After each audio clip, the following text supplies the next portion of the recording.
¿Qué pasa cuando el éxito profesional, ese por el que hemos luchado tanto, empieza a decaer? Hoy vamos a meternos de lleno en el trabajo de Arthur C. Brooks, que analiza ese desafío que casi todos enfrentamos, el declive profesional. Y lo más importante, nos da claves sobre cómo encontrar un nuevo propósito y una felicidad, digamos, más auténtica en la segunda mitad de nuestra vida. Fíjense, la investigación de Arthur C. Brooks arranca con una escena casi de película. Está en un avión y escucha por casualidad a un hombre, una figura pública famosísima, un héroe para millones de personas, confesar en voz baja que ojalá su vida se acabase. A pesar de tenerlo todo, de todas sus victorias pasadas, por dentro se sentía completamente vacío.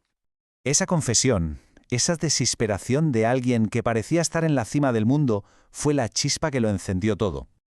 Arthur C. Brooks se hizo la pregunta clave: ¿cómo es posible que alguien que aparentemente lo ha logrado todo se sienta así? Y esto fue lo que lo lanzó a investigar durante casi una década ese inevitable declive que nos espera y, sobre todo, cómo afecta a nuestra felicidad. Y con esto entramos en la primera idea fuerte, una verdad que, puede ser un poco incómoda de escuchar. Según lo que descubre Arthur C. Brooks, el declive de nuestras capacidades profesionales no espera que seamos mayores. De hecho, empieza mucho, mucho antes de lo que la mayoría nos imaginamos. A ver, pensemos, un deportista de élite sabe perfectamente que su carrera es corta. Pero, ¿qué pasa con quienes trabajamos con la mente, con las ideas? Pues que casi nadie espera que su rendimiento empiece a bajar antes de los 70. Pero, ¿qué dice la ciencia? ¿Cuándo alcanzamos de verdad nuestro pico? Pues aquí viene la sorpresa. Lo que los estudios de Brooks sacan a la luz es bastante chocante. En un montón de profesiones que dependen del intelecto, el pico de rendimiento llega muchísimo antes de lo que creemos. Los grandes descubrimientos científicos, por ejemplo, suelen darse a finales de los 30, los médicos a mediados de esa década. Incluso los emprendedores tecnológicos lo petan antes de los 35. Es un patrón muy claro y para muchos totalmente inesperado. Y ojo, que Arthur C. Brooks insiste en algo muy importante. Esto no es un fracaso personal, no es que hagamos algo mal. Es simplemente un patrón biológico, algo natural. De hecho, lo resume con una idea de la economía, la ley de Stein, que dice algo tan simple como: si algo no puede continuar para siempre, se detendrá. Pues esto aplica igual a nuestra carrera profesional. Vale, pero ¿por qué pasa esto? ¿Hay alguna explicación científica detrás de esta curva? Para entenderlo, tenemos que hablar de los dos tipos de inteligencia que, según la psicología, todos poseemos. Y este concepto de verdad cambia por completo la forma de ver el envejecimiento y nuestras capacidades. Es como si tuviéramos dos motores. Por un lado, la inteligencia fluida. Es nuestra capacidad para resolver problemas nuevos, el ingenio, la chispa del innovador. Y por otro, la inteligencia cristalizada, que es básicamente la sabiduría que acumulamos con los años, la fuerza del maestro. Según Brooks, la primera, la fluida, inevitablemente baja, pero la segunda no para de crecer. La inteligencia fluida es esa agilidad mental, esa capacidad para pensar rápido y encontrar soluciones originales. Es el motor de la innovación. El problema depende mucho de nuestra corteza prefrontal, que por pura biología empieza a perder fuelle a partir de la mediana edad. Por eso vemos esos picos tan tempranos en profesiones que tiran mucho de creatividad y análisis. En cambio, la inteligencia cristalizada, ¡buah!, es otra historia.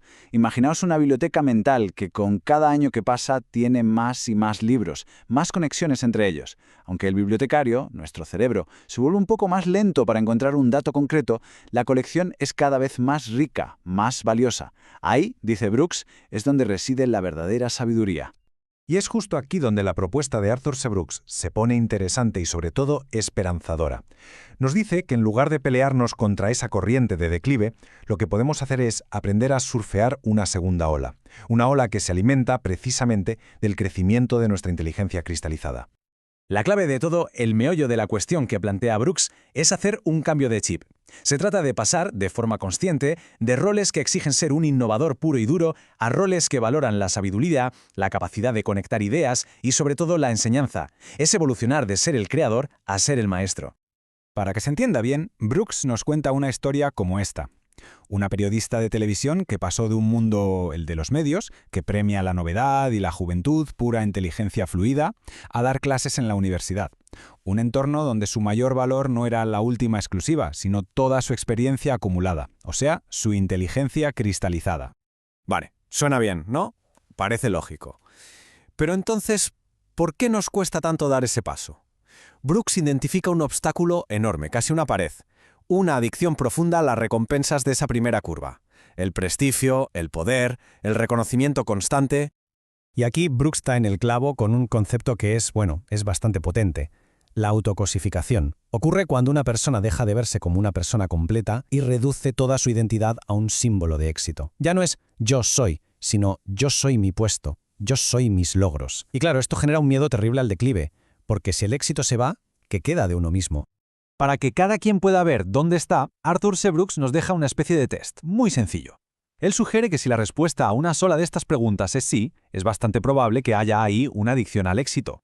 Es una herramienta muy útil porque nos obliga a ser brutalmente honestos con la relación que tenemos con nuestro trabajo y nuestros logros.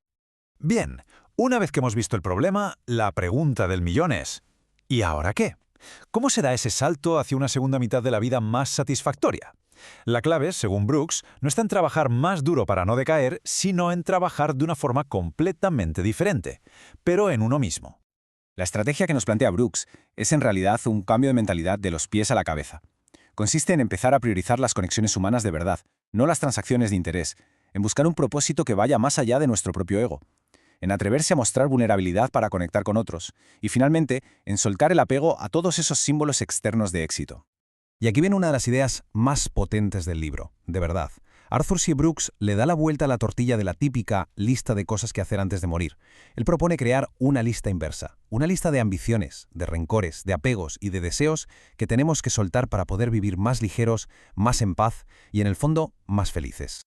Este mantra tan sencillo lo resume todo. Es brutal. El problema es que muchas veces lo hacemos al revés. Amamos las cosas, usamos a las personas y, en el fondo, nos adoramos a nosotros mismos, a nuestro ego. La propuesta de Brooks es tan simple y tan profunda como restaurar el orden correcto. Esa es la guía para una vida con sentido en la segunda curva. Así que este análisis nos deja con una pregunta final. Una pregunta que no es para responder rápido, sino para reflexionar. A veces, soltar es mucho más poderoso que conseguir algo nuevo. ¿De qué necesitamos desprendernos cada uno de nosotros para poder pasar de verdad de fortaleza en fortaleza?